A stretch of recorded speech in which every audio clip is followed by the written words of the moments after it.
பெரியவர்கள் எப்போதும் பெரியவர்கள் தான். அதுல வந்து என்றைக்குமே மாற்று கருத்து கிடையாது. அது மாத்திரம் கிடையாது. முதல்ல வந்து அவர் தன்னுடைய இந்த விஷயங்கள் அதை செய்து எங்களுக்கு இந்த பக்குவம் வருமானு சொல்லி நாங்கள் ஒவ்வொருத்தரும் கேட்டு பார்க்கணும். இப்போ நீங்களோ யாரோ வந்து அதை கோமண மாட்டோம்.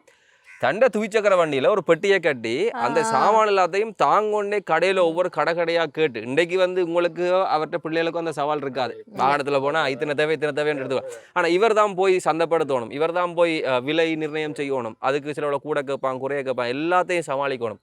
அப்படின்றது வந்து ஒரு பெரிய கஷ்டமான வேலை. ஆனால் அந்த மனுஷன் தனியாக இந்த வேலை எல்லாத்தையுமே செய்து ஒவ்வொரு இடம் நம்ம போய் சேர்த்த அந்த பேர்ன்றது தான் அண்ணா தொழிலகம் என்ற அந்த இமாலய சாம்ராஜ்யம் ஒன்றை உருவாக்கி இருக்குது. அதை விட நிறைய சவால் வந்தது. எந்த சவாலையும் கண்டு அவர் தயங்கல.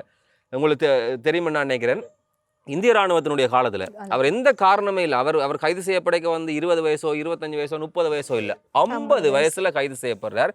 ஒரு சமூகத்தில் கம்பீரமாக சமூகத்தின் அடையாளமாக இருந்த ஒரு மனுஷன் கைவிலங்கிடப்பட்டு பலாலி இராணுவ முகாமில் கொண்டு போய் அடைத்து வைக்கப்படுறார்.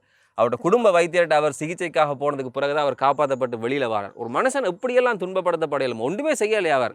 ஆனால் அதுக்கு பிறகு கூட அவர் ஓயல. எந்த சிரிப்போட உள்ளே போனாரோ அதே சிரிப்போட வந்து அதே சாம்ராஜ்யத்தை காட்டி எழுப்பினார். யுத்தங்கள் அவரை பாதிச்சுது, இடப்பெயர்வுகள் அவரை பாதிச்சுது, என்ன பிரச்சனையும் அவரை பாதிச்சுது. அது எல்லாத்துலேயும் இருந்து ஒரு பெரிய ஒரு சாம்ராஜ்யத்தை தான் கட்டி அமைச்சார்ன்றதில் வந்து அவர்கிட்ட வேலை செஞ்சாக்கள் நிறைய பேர்கிட்ட நாங்கள் சந்திச்சிருக்கிறேன். அவர் ஒவ்வொருத்தரும் சொல்லக்கூடிய விஷயம், அவர் ஒரு தொழில் அதிபர் மாத்திரமல்ல, ஒரு சகோதரனா, ஒரு அப்பாவா, ஒரு நண்பனா, எல்லா தளங்களிலிருந்து ஒரு முதலாளியில் இருக்க முடியுமா? இப்போதைய காலத்தில் முதலாளி ஒரு நண்பனா பழகினா என்ன நடக்கும் சொல்லுங்க. அப்படி ஒரு நிலைமையில இருந்து அவர் இந்த இதை கட்டி அமைச்சுக்கிறார். இப்படியான ஒரு தொழில்துறை என்றது இந்த மண்ணினுடைய அடையாளம். ஆரம்பத்தில் துவிச்சக்கரவண்டியில் போய்க்கல மில்க கனராஜா அந்த வாகனத்தை கொடுத்தாராம், கொஞ்ச நாளைக்கு செய்யுங்க பார்த்துண்டு, பிறகு 2 இயந்திரம் வாங்கி கொடுத்து அப்படி படிப்படியான வளர்ச்சியை நீங்கள் எப்படி பார்க்குறீங்க? அவருடைய படிப்படியான வளர்ச்சி அவர் எதையும் துணிவுடன் செய்வார்.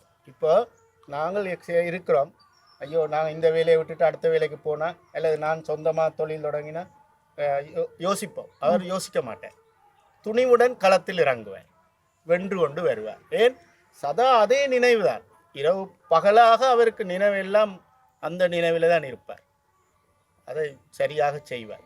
அதே நேரம் இன்னொன்றையும் நான் சொல்ல விரும்புகிறேன், அதுக்கேற்ற ஆட்கள் அவைக்கு வந்துச்சு.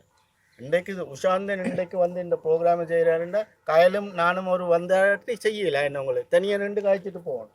அது மாதிரி ஒரு கூட்டாக செய்கிறதுக்குள்ள அது வந்து வெற்றி பெறும்.